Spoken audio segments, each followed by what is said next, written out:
तो हुआ लहूलुहान लखीमपुर हुआ एक तरीके से। कई किसान मारे गए और कई किसान जख्मी हुए। लमसम 8 किसान वहाँ पर मारे जाने की अभी तक खबर मिली है।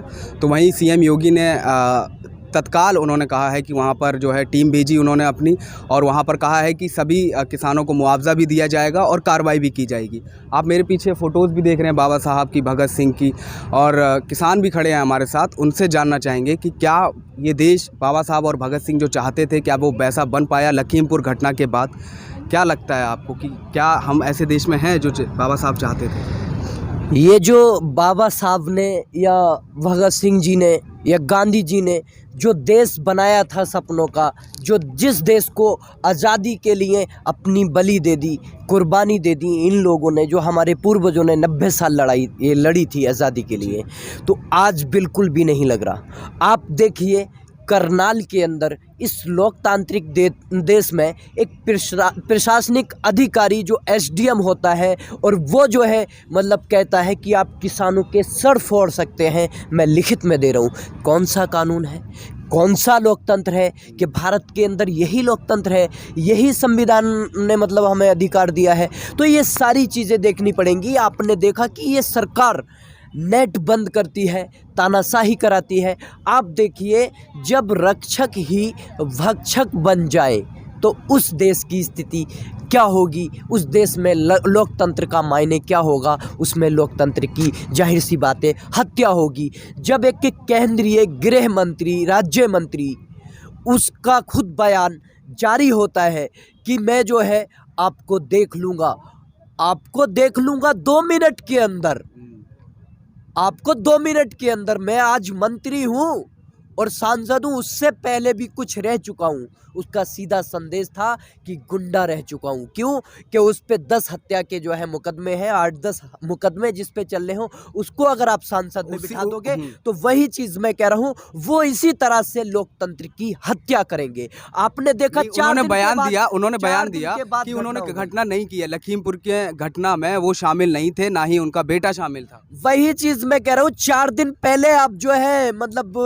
किसानों को जो है धमकाते हैं, डराते हैं, और 4 दिन के बाद, 3 दिन के बाद जो है आप उनके सीनों पे से गाड़ियां उतार देते हैं, आप उनको कुचल देते हैं, ब्रेक मार के उनको जो है घिसट देते हैं और मौके पर मौत हो जाती है। ये क्रूरता है, ये जो है लोकतंत्र की हत्या है। और ये बयान के बाद में आए तो क्या समझे, सोची समझी साजिश के तहत ये घटना की गई है। लखीमपुर के अंदर आपने देखा रोष प्रदर्शन हर जगह किसान जता रहे हैं। यहाँ पर 11 महीने हो चुके हैं, 10.5 महीने पे यहाँ से किसान बैठा, कोई यहाँ पे मतलब यह है कि उपद्रव भी नहीं हुई।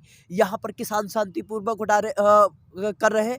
कोई अगर किसान धरना स्थल, आपने मुजफ्फरनगर की पंचायत देखी, कोने कोने से किसान वहां पहुंचे, मजदूर किसान पहुंचे, कोई घटना हुई? लेकिन गोदी मीडिया दिखा रहा है कि गोदी मीडिया दिखा रहा है लखीमपुर घटना में किसानों की गलती थी। इस पे क्या? गोदी मीडिया वही चाटुकारिता मीडिया है जो अमेरिका तक जो है पीछे पीछे तलवे चाटने चला जाता है। आपने वहां देखा कि एक किसी लेडीज को वो उठा के मतलब इस तरह से कर रही थी कि आपसे, और उसने कहा कि आप जाइए। उसने इतनी मतलब ये है कि बोले आपसे हाथ जोड़ते हैं, आप जाइए, बाहर का रास्ता दिखाया।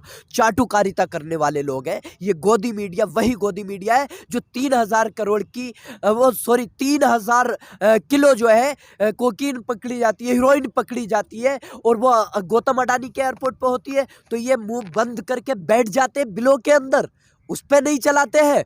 और जब कल ये घटना घटती है, यानी वो 21,000 करोड़ की बात थी, और शाहरुख खान के बेटे की खबर, वही चीज मैं कहना चाह रहा हूँ, वो 21,000 करोड़ की बात थी। जब ये घटना घटी तो इनके मुंह काव काव करने लगे कौओं की तरह, जो है मतलब किस पे, केवल 8 ग्राम कोकीन पे, हीरोइन पे, जो कि वो मतलब क्रूज रेप में अगर कोई पार्टी कर रहे थे लड़के, उसमें 20 नाम थे, लेकिन क्या नाम आया, एक शाहरुख खान का बेटा आयरन। आर्यन। आर्यन तो खान। आर्यन को जो है निशाना बना दिया गया, इस मुद्दे से उधर को भटकाने की कोशिश की गई। जो वहाँ की सच्चाई है, जो वहाँ घटना घटी, उसकी हमें निंदा है। हम नहीं, मतलब आप लोग मुआवजे से हृदय सहमत हैं विदार क्या? है। मुआवजा जो नहीं, दिया वही चीज़ मैं आ रहा हूँ, जैसे कि हृदय विदार है, क्योंकि हम अपने किसान भाइयों को वापस नहीं ला सकते, लेकिन उनकी कुर्बानियों को जाया नहीं जाने देंगे। हम अपनी आखिरी सांस तक लड़ेंगे। हर एक एक कतरा हम आपके खून का जो है इनकलाब लाएगा, और वो इनकलाब शांतिपूर्वक चलेगा। और रही मुआवजे की बात, हमारे किसान नेता वहाँ पहुँच चुके हैं। उन्होंने जो मांगे रखी थी, 4 मांगे थी। चारों मांगे ये थी कि पहले जो है उसका अजय मिश्रा टैनी का जो है इस्तीफा हो, उसको जो है बर्खास्त किया जाए।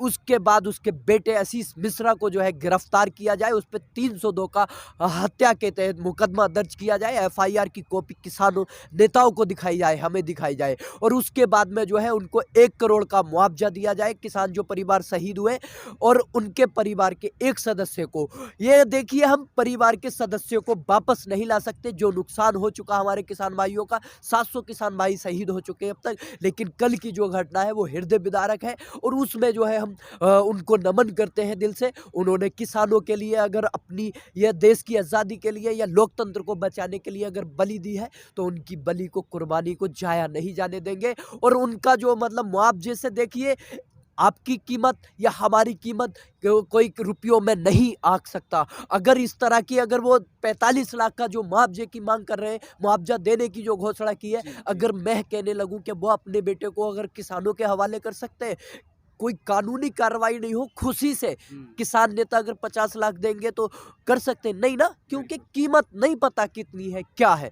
लेकिन यह है कि घटना हो चुकी है और उस घटना को वापस नहीं लाया जा सकता। लेकिन ये सोच के तहत जो घटना थी, तो ये दंडनीय अपराध है ट्विटर और पर भी उनको लोग सजा मिलनी चाहिए। उनको जो है बर्खास्त करना चाहिए। ऐसे नेताओं का कानून व्यवस्था से जो है क्या काम, उनको जो है मतलब सत्ता में क्या काम। जो सत्ता को, जो कानून व्यवस्था को अगर गाड़ी के तले, ये किसानों को, अन्नदाताओं को गाड़ी के तले रौंदे, तो उनका सत्ता में रहने का कोई अधिकार नहीं है, उनका किसी पद पे कोई अधिकार नहीं है। क्योंकि इन्हीं किसानों के जरिए, इन्हीं मजदूर किसानों के जरिए, आवाम के जरिए, नौजवान के जरिए वो सत्ता में गए थे, वोट दिया था इन्होंने। और वोट देकर आप जो है मतलब रक्षक ही जब भक्षक बन जाए, तो आम आदमी का क्या होगा। तो इस तरह की घटना है, बिल्कुल। उनको दंड से दंड सजा दी जाए, कठोर सजा दी जाए, और जल्द से जल्द गिरफ्तार किया जाए। हमारे नेताओं ने जो मांग की है और जो आगे मांग रहेगी, हम उन पर सटीक रहेंगे। किसान पीछे हटने वाला नहीं है, शहीदियों से भी नहीं हटे हैं, क्योंकि पहले भी शहीदी हुई, करनाल के अंदर हुई, आपने देखा, अब ये हुआ है, यहाँ पे घटना हुई है। लेकिन हमारे किसान नेताओं का एक ही संदेश रहा रात से, जहाँ भी गए, रास्ते में अगर जत्थे मिल रहे थे किसानों के, तो राकेश टिकैत जी यही अपील कर रहे थे कि आप शांतिपूर्वक अपनी लड़ाई को लड़ो, शांतिपूर्वक अपनी मांगों को उठाओ, और शांतिपूर्वक हम इस लड़ाई को जीतेंगे। इस भयानक घटना के बाद भी आप लोग शांत हैं, लेकिन शांतिपूर्ण से न्याय मिलेगा क्या आपको? देखिए, न्याय, ये तानाशाही सरकार है।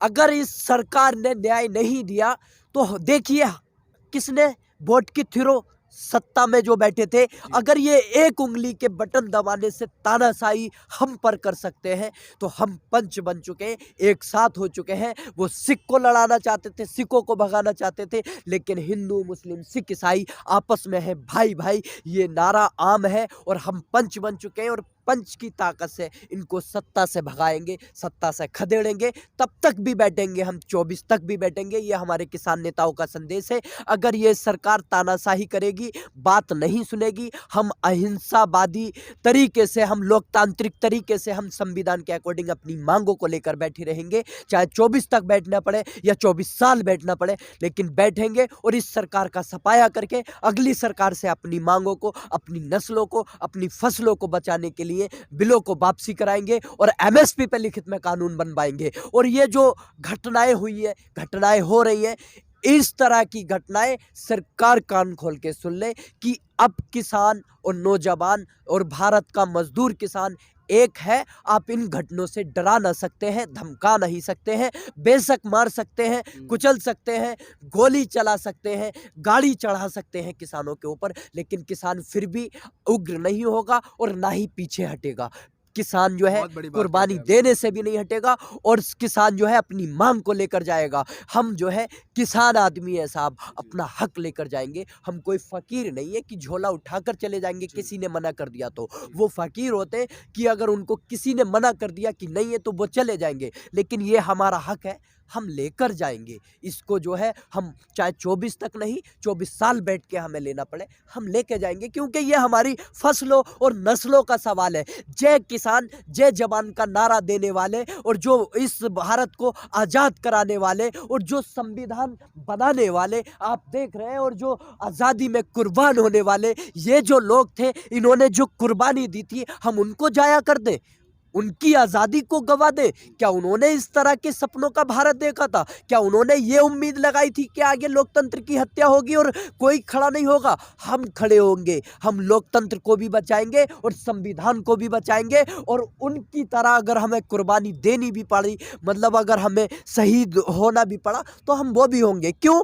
किसान भाई हो भी रहे हैं, आपने देखा। और ये जो है जय जवान जय किसान का जो नारा दिया था, तो जवान हमारे किसान के ही बेटे होते हैं। वो भारत के चारों ओर सरहदों पर अपनी जो कुर्बानी देकर रक्षा करते हैं, और किसान पूरी तरह अपने खून पसीना बहाकर जमीन के अंदर से धरती को चीरकर अनाज उगाते हैं और उसी अनाज से पूरे भारत का पेट भरते हैं। तो जय जवान जय किसान का नारा देश के दूसरे प्रधानमंत्री थे, और जो महात्मा गांधी थे, उन्होंने जो देश को आज़ाद कराया था, 2 अक्टूबर को उस महान नेता का जन्म दिवस था, और उस महान नेता के जन्म दिवस पे उसकी हत्या करने वाले, उसको गोली मारने वाले को जिंदाबाद का ट्रेंड कराया जाए। तो ये देश को देखना पड़ेगा, देश की जनता को समझना पड़ेगा कि किस तरह के लोग इस देश में हैं, किस मानसिकता के लोग इस देश में हैं। हमारी जो है फांसीवादी से लड़ाई है, हमारी जो है जो मतलब गोडसे की सोच रखने वाले लोग हैं उनसे लड़ाई है, हमारी जो लोकतंत्र की हत्या कर रहे हैं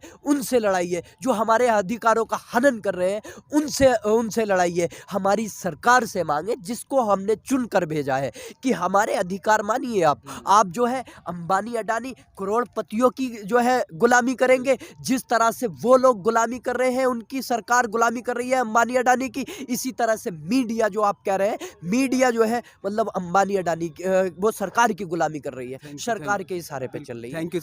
थैंक यू सर हमसे बात करने के लिए और तमाम जानकारी हम तक पहुंचाने के लिए। तो किसान शांतिपूर्ण तरीके से अपने धरने को आगे बढ़ाएंगे।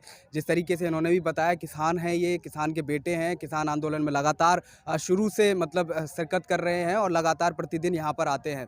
अभी जो है प्रियंका गांधी को भी हम देख रहे हैं कि अरेस्ट किया गया है, तो वहीं भीम आर्मी चीफ चंद्रशेखर को भी अरेस्ट किया गया था। और उसके बाद प्रियंका गांधी ने जब सीईओ से पेपर्स मांगे तो पेपर्स भी नहीं दिखे। कहीं ना कहीं यूपी गवर्नमेंट जिस तरीके से पुलिस को भेज दिया गया है, लेकिन विदाउट पेपर्स, विदाउट मतलब पूरी तरीके से नहीं, मतलब जो प्रोसेस है वो प्रोसेस पूरा नहीं किया गया। और बार बार इस तरीके से जो किसानों से जुड़ना चाह रहे हैं, वहाँ पर जाना चाह रहे हैं और हकीकत को जानना चाह रहे हैं, जो नेता विपक्ष के हैं, उनको हक है, अधिकार है संविधान के तौर पर कि वहाँ पर वो लोग अपनी बात रख सकें, उनसे मिल सकें और तमाम जानकारी देश से भी साझा कर सकें।